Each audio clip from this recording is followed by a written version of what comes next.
تاریخ کے اوراق پلٹیں تو آپ کو بے شمار امتحانات اور آزمائشیں ملیں گی، لیکن ذرا اس امتحان کے بارے میں سوچیں، ایک باپ اور بیٹے کا امتحان، اس کا وزن، اس کی شدت، یہ واقعی ہماری اور آپ کی سوچ سے بھی کہیں آگے کی بات ہے۔ یہ وہ لمحہ تھا جس نے ثابت کیا کہ عقیدت اور محبت کی آخری حد کیا ہو سکتی ہے۔ یقین مانیں، یہ کوئی عام رشتہ نہیں تھا اور نہ ہی یہ کوئی عام آزمائش تھی۔ دیکھیں، حضرت ابراہیم علیہ السلام کوئی عام انسان تو تھے نہیں، وہ اللہ کے جلیل القدر نبی تھے، ایک ایسی ہستی جنہوں نے اپنی پوری کی پوری زندگی ایک اللہ کی عبادت اور توحید کی دعوت میں گزار دی تھی۔ کوئی بھی مشکل آئی ہو، کیسا بھی امتحان ہو، انہوں نے بغیر کسی ہچکچاہٹ کے بالکل بلا چوں و چرا اللہ کے ہر حکم کے آگے سر جھکا دیا تھا۔ اور سچی بات تو یہ ہے کہ یہی وہ بیک گراؤنڈ ہے جو اس آنے والے حتمی امتحان کو اور بھی زیادہ غیر معمولی بنا دیتا ہے۔ اور پھر وہ لمحہ آیا۔ قرآن مجید نے ان خوبصورت لیکن دہلا دینے والے الفاظ کو کچھ یوں محفوظ کیا ہے: اے میرے بیٹے، میں خواب میں دیکھتا ہوں کہ میں تمہیں ذبح کر رہا ہوں۔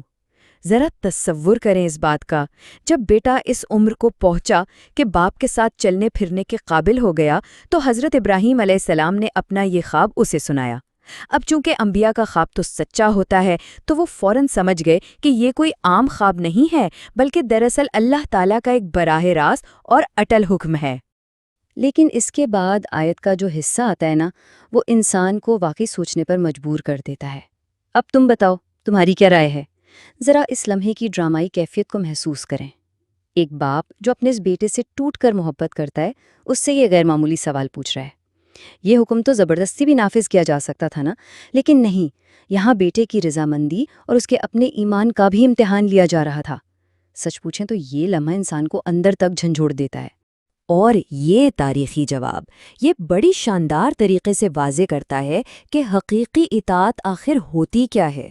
حضرت اسماعیل علیہ السلام کا ریاکشن دیکھیں، بغیر کسی ڈر کے، بغیر کوئی سوال کیے اور بغیر ایک لمحے کی بھی تاخیر کے انہوں نے کہا، اے میرے والد، آپ وہی کریں جس کا آپ کو حکم دیا گیا ہے۔ انہوں نے بس فوراً خود کو الہی فیصلے کے سپرد کر دیا۔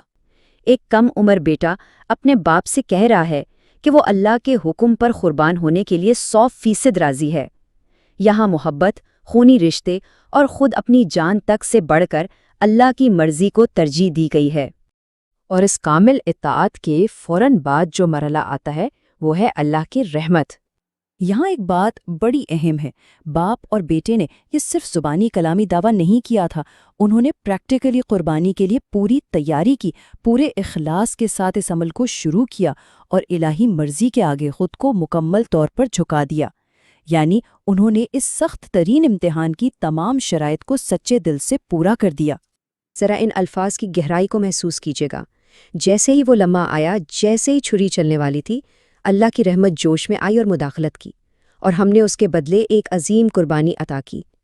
اللہ نے ان کی اس خالص اور بے لوث عقیدت کو قبول فرما لیا اور بیٹے کی جان لینے کے بجائے ایک متبادل عطا کر دیا۔ یہ وہ لمحہ تھا جس نے رہتی دنیا تک انسانیت کے لیے ایک ابدی پیغام چھوڑ دیا۔ وہ یہ کہ اللہ تعالیٰ اپنے بندوں پر کبھی ظلم نہیں کرتا، بلکہ وہ تو ان کے اخلاص کی گہرائی کو آزماتا ہے۔ وہ دراصل یہ دیکھنا چاہتا ہے کہ اس کا بندہ اس کی محبت میں کس حد تک جا سکتا ہے۔ یہ پورا امتحان خالصتاً عقیدت اور نیت کی سچائی کو دنیا کے سامنے ظاہر کرنے کے لیے تھا۔ اب یہ جو گہرا تصور ہے نا، یہ ہماری روایتی سوچ کو بالکل ہی بدل کر رکھ دیتا ہے۔ دیکھیں، قربانی کا مطلب صرف سال کے ایک مخصوص دن کوئی عمل کر لینا نہیں ہے، بالکل نہیں۔ یہ تو دراصل ایک مستقل روحانی کیفیت کا نام ہے، اپنی ذاتی مرضی، اپنی دنیاوی خواہشات اور اپنے نفس کو ہر حال میں اور ہر لمحے اللہ کے حکم کے تابع رکھنے کا نام ہے۔ ایک طرف تو ہے وہ جسمانی اور ظاہری عمل، یعنی صرف ایک جانور کو ذبح کر دینا، اور دوسری طرف وہ گہری روحانی حقیقت ہے جہاں انسان دراصل اپنی انا، اپنی ضد اور اپنی خواہشات کو ذبح کرتا ہے۔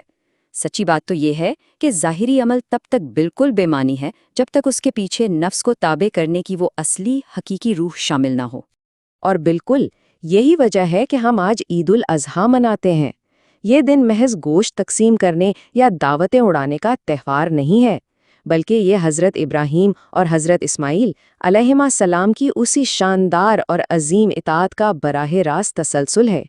یہ دن ہمیں ہر سال یاد دلاتا ہے کہ بھئی ہم سے بھی دراصل اسی سچی عقیدت اور فرمانبرداری کا تقاضا کیا گیا ہے۔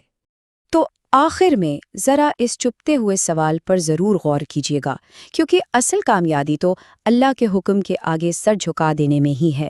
لیکن اگر ہمارے اعمال میں، ہماری نیتوں میں تقوی اور اخلاص ہی موجود نہیں ہے، تو کیا ہماری یہ قربانی محض ایک کھوکھلی رسم بن کر نہیں رہ جاتی؟ کیا ہم صرف ایک روایت پوری کر رہے ہیں؟ یہ وہ سوال ہے جو ہم سب کو آج خود سے پوچھنے کی ضرورت ہے، تاکہ ہم اس عظیم میراث کے سچے وارث بن سکیں۔